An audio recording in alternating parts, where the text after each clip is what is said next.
Hold up, before you get to watching this video, let me talk to you for a second. Hit that bell down below and subscribe to the Fitz Take Podcast YouTube channel so you'll know when every episode is dropping or if something has been posted on this page. Also, be sure to follow me and Elijah on our social media platforms. They will be linked down in the description. Now back to the episode. Where Louisiana beats Texas State 23-17. 2 turnovers coming up by the Cajuns defense, forced an interception and a fumble recovery. Elijah, just talk about how pivotal of a win this was for this team to set them up for the rest of Sun Belt Conference play.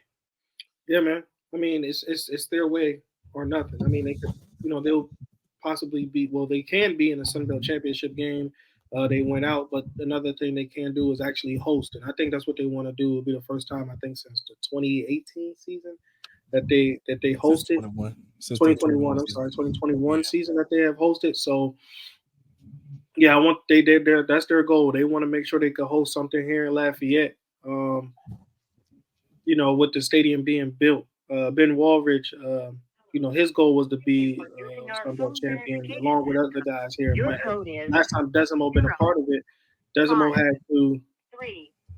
He was under the helm. He was under Billy Napier, who was the head coach at the time when it was hosted. So for him to have a chance to call a Sun Belt championship in his own right and try to host one here in Lafayette is the goal. I think he has the team right now. They're in the driver's seat.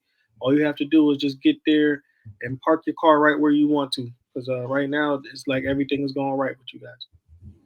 No, absolutely, you're right. I think that this win not only puts them in the driver's seat, but it gives them a lot of confidence from the standpoint of they know that they're one of the best in the belt. They know that the Sun Belt runs through Lafayette right now. They've gone 5-0 on the road, which tells us that when they are away from the crib, that they still handle business just as much as they do when they're at home. The one loss that they have is against a Tulane team that's firing on all cylinders right now. So it goes without saying that Louisiana is playing at a high level. Shout outs to the defense for coming up with huge red zone stops when they needed to, for getting those 2 turnovers. And then also Ben Woolridge for just playing a clean game, no turnovers. He has a winning formula of how to get it done. He can scamper with his legs there in the game, and just once again being able to get it done for a huge win. So, I guess what would you say is one of the more pivotal moments that happened in the game? Was it the third down call right there to just ice the game, or where was the moment where the game really tipped for you in your opinion? That third down call. But honestly, what really was it was the third down calls, the critical ones when the draws, the handoff to Draylen for a touchdown, this QB sweep that they called to ice the game.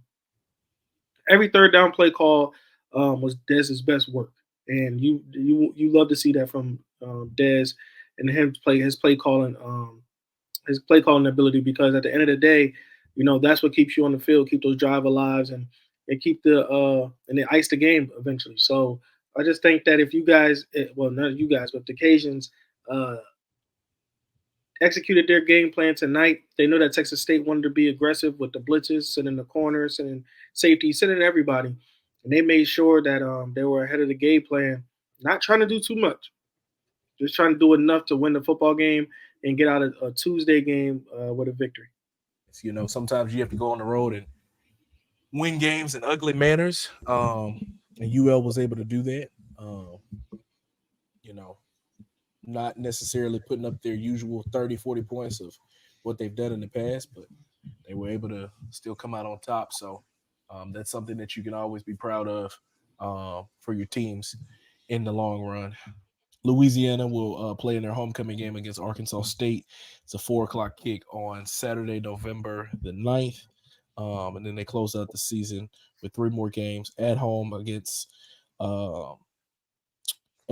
South Al, at home against Troy, and then closing the season on the road against their rival ULM, who is playing some good football up there in Monroe right now, sitting at 5-2.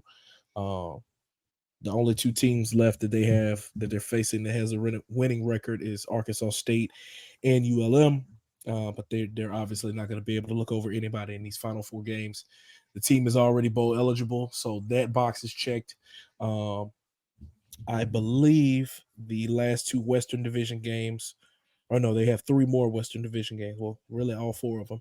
Arkansas State, Troy, South Al, and ULM are all Western Division games. So it's going to take all four for them to take care of business.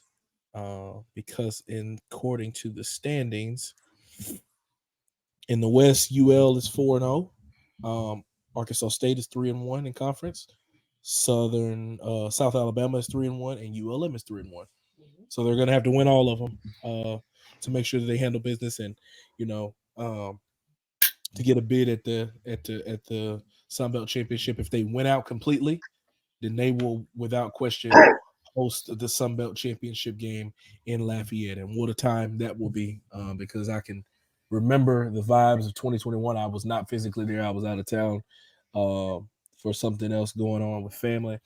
But I remember Seth and Megan covering that event, and I remember living through them vicariously on social media, seeing how just the city of Lafayette backed the Cajuns uh, for that championship game. Elijah, with the way that this team is playing as a whole, offensively and defensively, do you believe that they're going to host? I do. I do think they're going to host. I think they have a fine opportunity to host and um, do something that hasn't been done since 2021 and win the championship, the Sun Belt Championship, in front of their fans. I think the fans deserve it. I think this team deserve it. The way that they're playing for one another, um, it's not selfishly. Um, it's not selfish play at all. I think that these guys are excited for one another. Ben Woolridge having his first full healthy season. They got a three-back system with Perry, Draylon, and Elijah. These guys can all run the football. They got a great receiving core. Um, Lance LeJean, Robert Williams, Harvey.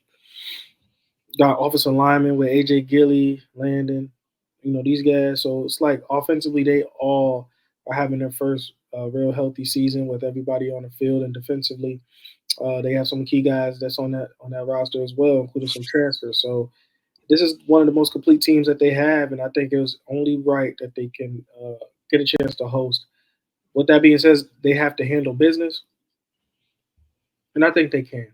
I think they can. I think they can handle what they can stand on business, handle their business, whatever they want to do. But I think they have a real possible shot of being the best team in Sunbelt. Now, with that being said, is I hope that they can get a fair shot of a playoff look. Do I know? Do I think that will happen? I don't know.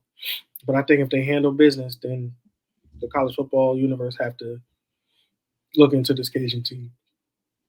Yeah, especially after they picked up that Wake Forest win that actually pushed them more into the national spotlight. I truly believe, but I think that come December we're gonna be seeing the Raging Cajuns host Sun Belt Championship game, and it's gonna be great. Right now in the Eastern Division, it's kind of a little bit wide open. You got ODU, Georgia Southern, and Marshall all with one loss in conference. I don't know how the head-to-head matchups are going to look. Final thoughts, after this big win for the Cajuns on the road. Just keep the momentum rolling. Um, I mean, they don't believe they are, but if you play like this and you play like you underdogs all the time because the people always want to count you out, I think that you are, you know, you're not you overcome it because I think that the Tulane game a lot of people didn't have them winning. They didn't really give them a chance to win the football game at all, but there were opportunities for them to win the game, and I think that's the thing that really gave them hope because after that you go on the road and you beat Wake Forest. Then after you beat Wake Forest, you still keep going on this run and things of that nature. Then tonight you just prove that you can beat Texas State, the battle of the first place right there. So again, man, this Cajun team is special, and I hope that they can continue to do things in fashion of winning with Coach Des this year and bring home a Sun Belt championship because it's right there in their reach. It's right there. Absolutely, man. We will be keeping our eyes on this Louisiana football team as they, continue through the season. They've got 4 more games in the regular season. We know they'll at least get 1 more with a bowl game. As y'all can see, Elijah cooked over there, and I am too. Being on this stream 4.5 hours takes its toll, guys, but we've enjoyed a lot of it. We appreciate everybody that was in the chat that interacted with us throughout the entire ball game as we were live reacting to the game.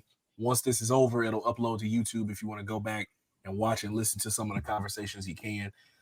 We greatly appreciate each and every one of y'all. For our subscribers on YouTube, we appreciate that. Our followers on Facebook, we appreciate it. If you're not either one and you're here, become one. Subscribe to the YouTube channel, the Fitz Take Podcast, and also follow myself and Elijah on social media as well as my production company. They're all linked around some kind of way. So with that, ladies and gentlemen, we're going to bid you a good night as Louisiana picks up a 6-point victory on the road against Texas State. Thank you so much for watching this clip of the Fitz Take Podcast. Be sure to like this video and also subscribe to the YouTube channel. And also follow me and Elijah on our social media platforms. They will be linked down in the description. And remember, every episode of the Fitz Take Podcast will air right here on the YouTube channel every Monday at 2 p.m. Thank you so much for watching, and we'll see you next time.